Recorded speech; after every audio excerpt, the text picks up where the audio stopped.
everything that we look at, whether it's policy, housing, road, retail, we want everyone to understand we're looking at what does that look like for the quality of life in Lawrence, live longer in Lawrence. So does that mean more parks? Does that mean developing the parks that we have, trails that we have, walkability? Pull up a chair, bring the vision you're chasing.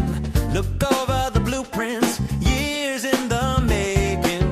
From planning to progress and growth that will last. Come on, let's build and enable at the inside table.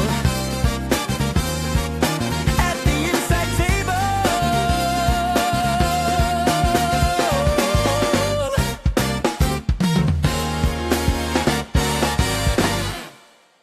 Hey, my name's Tim. Thank you for clicking on this today and listening to us. We've just been happy to have conversations around real estate development and construction has been my passion for years. So here at Veritas, we're also passionate about that. And so what you're going to hear is just some general conversations that we've had about certain topics within this framework over the last several months. We hope you enjoy these. We hope you came to learn today. If you need some more information, we'll get you some information at the end of this as we close this thing out. But enjoy this conversation. Mayor Whitfield, thank you for joining us today. This is an amazing opportunity for our listeners to hear a little bit more from you and about the city of Lawrence. I'm really excited to have you here. So this should be a really good conversation. I hope I can hang with you a little bit here over the next 30 minutes. So if you would kind of start us off by maybe just introducing yourself with people who don't know you and maybe the journey you took to get to become the mayor of the city of Lawrence. First of all, thank you for offering me this opportunity to speak to your listeners. Anytime that the mayor of Lawrence can talk about the wonderful things that we're breaking barriers and designing here in a decommission for it, I'm very excited to have that. Yeah, we're glad to have you. So this has been a really exciting journey. I started 20 some years ago when my late husband and I arrived here in Lawrence. He was Olympian. He was a track coach and USA Track and Field a manager. And me being in healthcare, respiratory therapist, I always asked him who moves to Indiana. And that was our family joke. And, we brought two children with us, a daughter and a son, and we loved Lawrence. The school system was amazing. And he was away more than he was home, traveling with all the elite athletes. And so I wanted to get myself involved in the community and learned where we were raising our children. And so as that persisted, working in the community, working at the schools, meeting our neighbors, I felt there was still something left for me to do. And so in 2013, unfortunately, my late husband, he passed away and everybody thought that I was going to leave. And I said, no, we raised our kids here. I think that I have a good footing here. And so then they asked me to run for precinct committee person in my area. And so I said, oh, why not? So I threw my name on the ballot and I won. And I was like, oh, this feels good. And so I got to learn what a precinct committee person was. I got to see candidates when they came and wanted to walk in our neighborhood and try to get the vote out. And so after that, working and being part of the Lawrence Democratic Club, it was asked would I think about running for Lawrence Council at large. Again, I said, why not? What do you have to lose? I'm invested in the community. I worked for Community Health Network and I was in the community getting people to understand access to health care.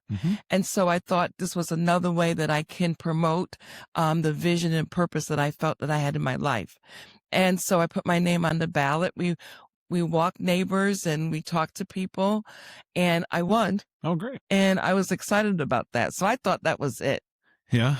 And I was on the council and learning all about Lawrence and learning about government and learning about the Lawrence Council, what they do. They oversee budget. I was at large, so I got to talk to a lot of our constituents. And then COVID hit. And then I was still working at community. And then the party asked would I be interested in running for mayor when our mayor, Steve Collier, said he wasn't going to run again. He was going to just do the 2 terms. Yeah. And of course, I said no. Now, if there's any women out there, you know we have to be asked 3 or 4 times, right, before we could say yes. And that was about it. I am a Christian, and around COVID, when they asked again, I said, let me think about it. And so I prayed and fasted during that time because our church was having a corporate fast. And I got a sign, and I said yes. But the next time they came, I kind of teased them. I was going to wait. So they asked me, and I said, well, let me think about it. And I said, oh, yes, I'll do it. And it has been a journey, because here's another thing, talking to women out there. Don't forget you have transferable skills. You know, we raise our children. If you have a significant other, we run the household. We know how to budget. So there's things that we do. And if you work and you're a leader working in your institution or wherever, you have those leadership skills. And so that took me a while to understand. I had all of that I could bring to a city of 50,000. And we're very excited that we had the opportunity to win. My first term, I'm in my 3rd year. And as you look around the city of Lawrence, I'm building upon the legacy of all the previous 7 mayors and hoping to build upon that to continue to move Lawrence further. That's an amazing story. I love hearing these things, right? How somebody who, you didn't necessarily grow up in Lawrence, right? But you transplanted here from someplace else, and that success that followed. So as you know, and you helped us greatly, our company relocated here. It'll be almost a year already this spring. We were just in Indianapolis, just outside of Lawrence. And as we looked around and tried to find some place that was vibrant, that had a lot of growth and activity going on, we looked at Fishers, we looked at Carmel, we looked at where our people lived and where our people, the kind of people that we have in our office and what we thought would be attractive to them. And we ended up landing here at the fort at Lawrence, which we're recording here today. Let's talk about the fort a little bit, because it is unique for the city. It's unique anywhere in the city of Indianapolis that you have a decommissioned Army base right here in the middle, and the work that's been done here by the Fort Harrison Reuse Authority and that group over the last, I don't know, since what, 2000, maybe 2000, late 90s, early 2000.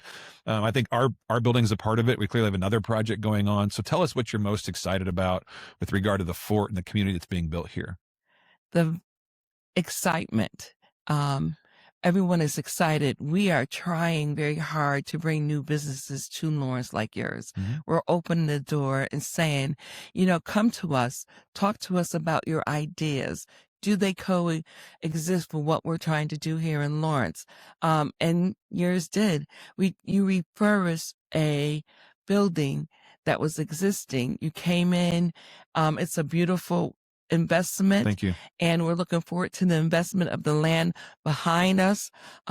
I'm excited to hear that we're working towards 102 attainable homes, and that's exciting for Lawrence. With the SB1 bill, with decrease in property tax, we now have to look at other areas, how we bring more rooftops into Lawrence. And this is another example of how we can do that. What is exciting is we're building in Lawrence. We are a decommissioned fort that is very viable. We are living, our residents, 50,000 strong and plus. They're excited to see what we're doing. They want more businesses to come. They want retail. The mayor wants a steakhouse. And a cigar bar, I heard. Oh, yes. Okay. Yes. Somebody told me that. Yeah, someone said that. Okay. A cigar bar, yes. Things to do. The fort is exciting because we want to make it a walkable opportunity that for all the homes and apartments we have around here, all the entertainment we would like to bring here, become a destination place. Yeah, there's so much going on here. And just right across the street from us, there's a development happening right on the corner. I know that Keystone's got a project down the way that's, 300 units maybe, plus about 200 units and some retail there. So you're going to see a lot more activity just in the area over the course of the next, 3 years or so, just people being on the ground. Talk to me a little bit about the city of Lawrence and some of your quality of life initiatives that you really want to push to really build the quality of life for your people here. Well, that's a great question because, my first year, when I took office, I wanted to know what the health of our city was. I wanted us to understand if there was ever another pandemic, is the city ready for it? And so working in my background of healthcare, 28 years with Community Health Network, we didn't have a chief medical officer. So I appointed one of my good friends, Dr. John Kunzer, a pro bono from Community Health Network, as our chief medical officer. And the first thing I asked him to do was to look and work and find out what is the health of our city. And so one of the things that was very interesting out of that report was there's an 8-year difference from up in the Geist area where we are down to 42nd and Post. There's an 8-year difference of living longer. And so from that, I said, well, John, we know there's diabetes and cancer and smoking and stroke and all that, but what can we do to look at that 8 years of longevity that we can look at? And so we came up with Live Longer in Lawrence. So everything that we look at, whether it's policies, housing, road, retail, we want everyone to understand we're looking at what does that look like for the quality of life in Lawrence. Live longer in Lawrence. So does that mean more parks? Does that mean developing the parks that we have, trails that we have, walkability? We do need, there's a food desert out here. So what does that look like? How can we entice more businesses that are going to help us look at live longer in Lawrence and the quality of life? That's a great answer, and I appreciate that. That's a great response. One question that we get from a lot of cities and towns across the state, or a conversation we have, is housing. Right. So we talk about this missing middle housing where we have a lot of high end housing at times. And maybe, as you just mentioned, maybe that's towards the north side of Lawrence. And then you kind of go towards all the rentals and all the different things that already exist in Lawrence. What is the city doing actively when it comes to housing and attainable housing and those things? That is a great question, and I am so excited to say that it's been a good year that I announced a housing task force, which is being led by former mayor that's on my staff, Jim Perrin, and we had people throughout the Lawrence. We had 2 council members on it. We had a realtor, a couple of realtors, housing developers, and just ordinary residents to us to look at what is our housing gap. And they had a lot of subject matters come in and talk to that committee. And just this week, that report has been released. Great. And it is on our city webpage. Okay. And a press release will be going out with some of the key information this week, because we have to know what we don't know. That's right. In order to move this dial. And it was very exciting to understand the differences in the gap. We do have high-end homes. We do have apartments, but we don't have a lot of duplexes or townhomes.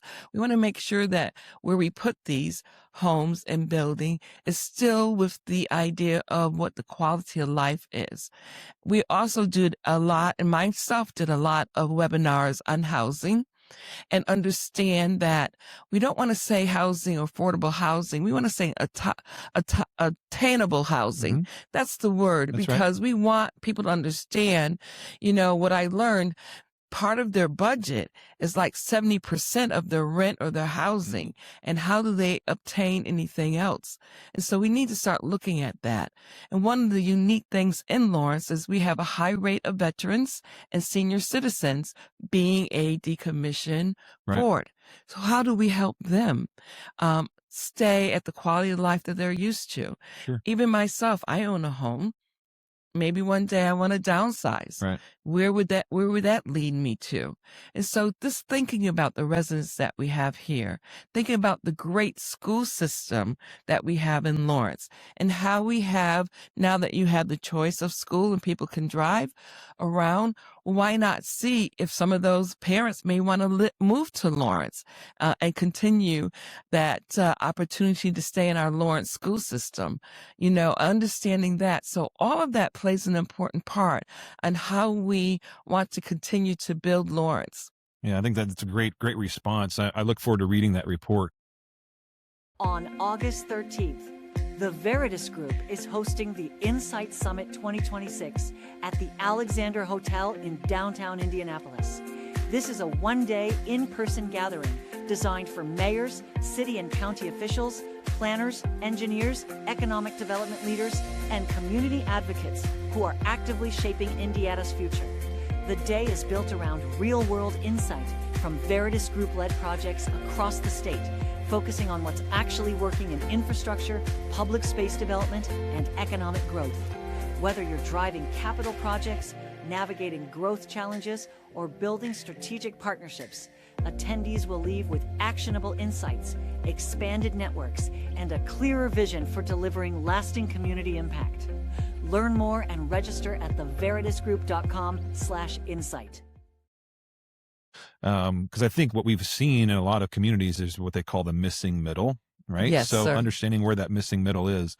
And I don't know if you can answer this question or not, so I'll throw it to you and answer it if you want to. But what we're seeing, though, is that construction costs continue to be significantly higher than and then they have to demand a higher rent or a higher sale price or whatever it is, if they're going to for sale property or if it's for lease. What is the city, or how does the city work with a developer or that community in order to bring those to more attainable levels? Well, that's a great question. And I think it really depends on the developer that we're working with. I have another former mayor of Kokomo, Greg Goodnight, as my economic development person. And if you look at what he has done in Kokomo, I want some of that historical data and nuances that he brings to help me talk and learn from each developer is different. Depends on the land. It depends on what they want to offer. Understanding is in one of our TIF areas. Do we need to look at abatement? There's a lot of different things that cities have that they can use, but it's unique to what that developer wants to do. One of the things that I want developers out there to understand is the vision of the city of Lawrence. They're not used to coming talking to the mayor, right, understanding the vision. And so I've had some hiccups with some developers that I would love to realign with, because there's some areas they put some things that may not have been what the mayor wanted to see. Yeah. I'm trying to say that politely. And so we're really asking them to please, we want them here, but we want the city to develop. We want to make sure that the cohesiveness of the looking of the buildings will be sustainable down the road. So, it's exciting because, everything is happening. People say, well, look at Fishers, look at Carmel, look at Noblesville, and now out to Westville. But let's look at Lawrence. This is an exciting time here in Lawrence. Right. Come talk to us. The doors are open. We're looking for good ideas. Yeah, I appreciate that attitude. And as we've invested heavily in Lawrence over the last couple of years, we certainly would love to see some of our people move here and to continue to engage in this community in a meaningful way for you and your team. I got a couple more questions for you. One, I think you've already alluded to a little bit, but I want to talk about SEA 1 just a little bit. And every mayor we talk to, every community we talk to is concerned at this point. I don't know that we know the full effect of everything, right?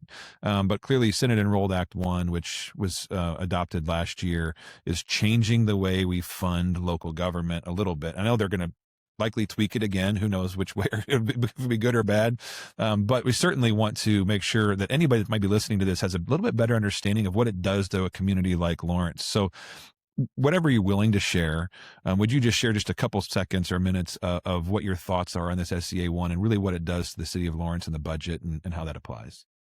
First of all, with SEA 1, we're all going to see a decrease in financial or money coming into our communities. That could affect roads. It could affect education. It could affect um, public safety. And all of us are struggling to make sure that you don't see the effect of that in our public safety, in our school system, in our roads. And so what does that look like? You know, what we did over the couple of years, for us, it's going to be a tremendous amount of millions of dollars. Calculated right now, in the next couple of years, it could actually see up to maybe $8 million of loss to the city of Lawrence. That's approximate. It's a big number. That's a big number for Lawrence. It's a big number. And that's almost like $2 million a year. Mm-hmm. But we are looking at other ways. When we first got wind of this, I put a hiring freeze. I've asked over our 305 employees, what else can we do? We have a lot of people doing 2 or 3 different jobs. We need to maintain our public safety. So when I talk about public safety, I'm talking about our police force and our fire. Our response time, I don't want to see a lapse in that. Sure. Because that's what our folks need. Our residents need to be supported and they need to feel comfortable. Mm-hmm. So we need to make sure that that stays stable. Roads, you know, I think we know that this was one of those winter storms that we've had, and our roads need to be accessible, not only for our public safety, but for our folks that need to get out and get to work. You know, so those are things that we have to do. You know, the budget season every year is a difficult season for any mayor, but this one was probably a hard one because we knew we had a lot of cuts that we had to make, a lot of sacrifice, even in the mayor's own budget, a lot of sacrifices. But, you know, this too shall pass, as they say. I think Hoosiers are very resilient. And I think that when you have the right people around you that are invested in your city, they're going to help you find ways. And that's what I'm asking. And I'm asking the Lawrence Common Council for grace and mercy to come to the table alongside of the mayor and help us figure out what we can do to make sure that we maintain the things that we need for our residents.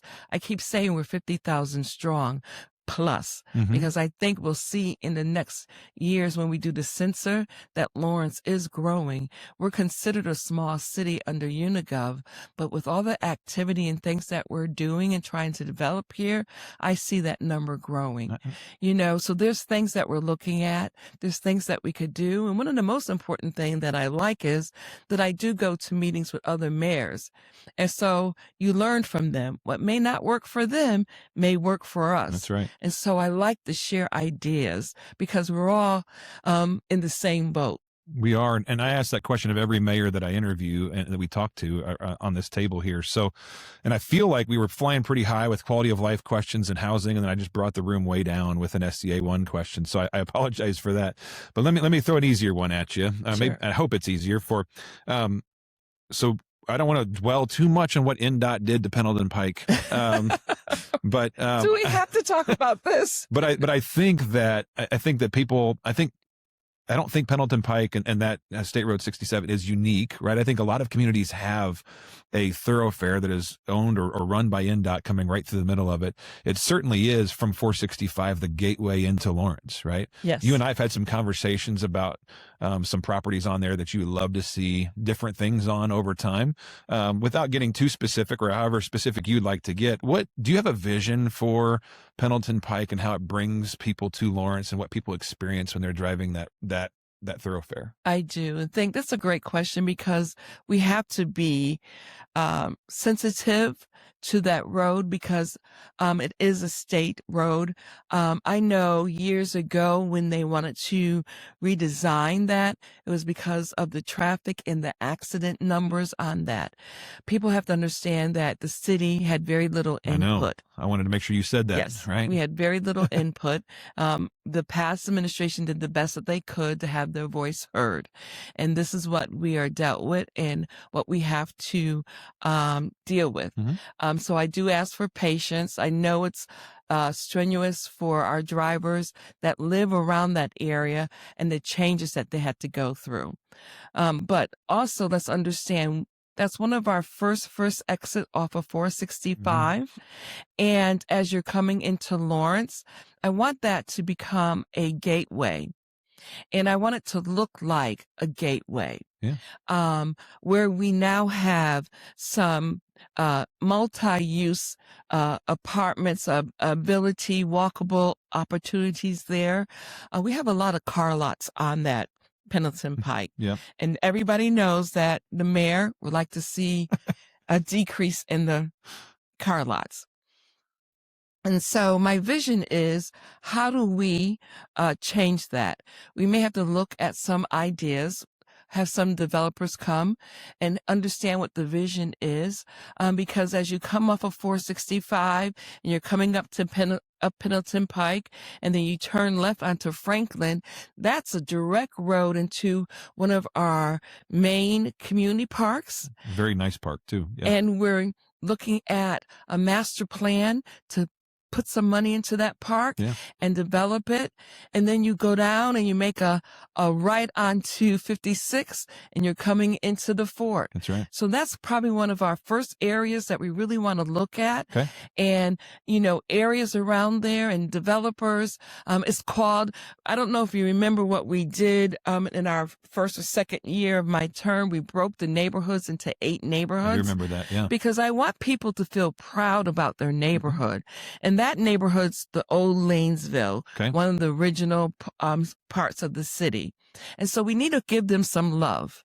And I want that to happen for them because we have a lot of nice homes back there and people that have been there.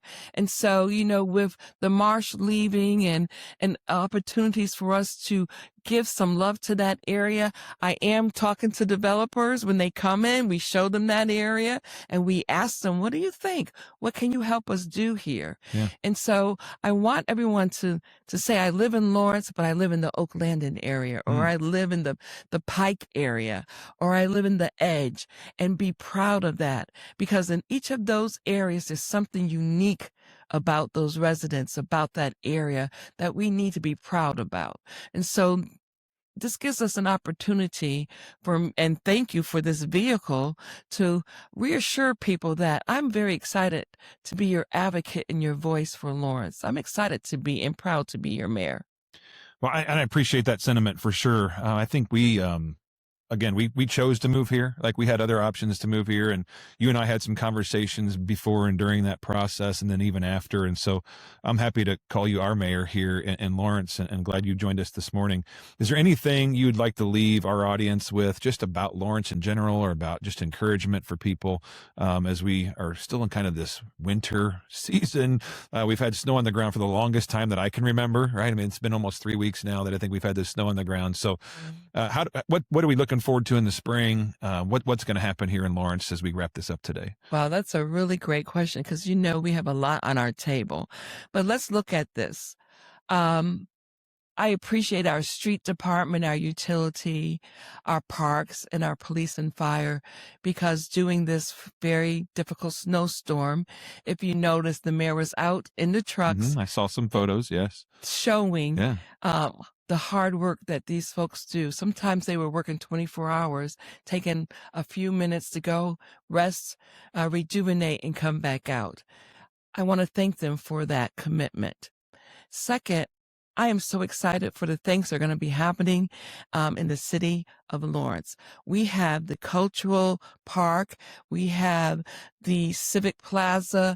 We've had a lot of events that our department, Jamie and Roman, are doing to keep us a destination.